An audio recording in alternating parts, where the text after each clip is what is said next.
सोलापूर न्यूजमध्ये आपल्या सगळ्यांचं स्वागत। आगामी विधानसभा निवडणुकीच्या पार्श्वभूमीवर शासनाने स्थानिक व 3 वर्षापेक्षा जास्त कार्यकाल केलेल्या बीडीओ स्तरावरील अधिकाऱ्यांच्या बदल्या केल्या आहेत। त्यामध्ये करमाळ्याचे बीडीओ मनोज राऊत व मोहोळचे आनंद मिरगणे आणि दक्षिण सोलापूर तालुका पंचायत समितीचे बीडीओ बाळासाहेब वाघ यांचा समावेश आहे। विधानसभा निवडणुकीच्या पार्श्वभूमीवर सोलापूर जिल्हा परिषदेला मोठा फटका बसला आहे। जिल्हा परिषदेचे नाव राज्यभर करणाऱ्या चांगल्या अधिकाऱ्यांची इतर जिल्ह्यामध्ये बदली झाली आहे। त्यात करमाळ्याचे बीडीओ मनोज राऊत यांचा समावेश आहे। शासकीय योजना जनसामान्यापर्यंत पोहोचवण्यात त्यांचा हातखंडा होता।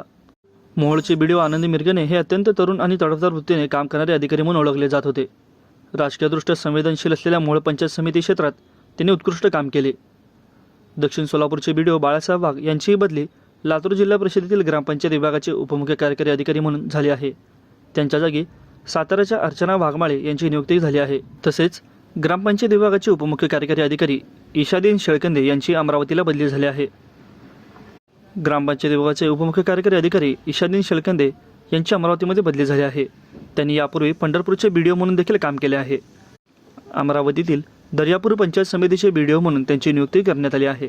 माझं सोलापूर न्यूज या यूट्यूब चॅनलला सबस्क्राईब करा आणि बेल आयकॉन प्रेस करायला विसरू नका।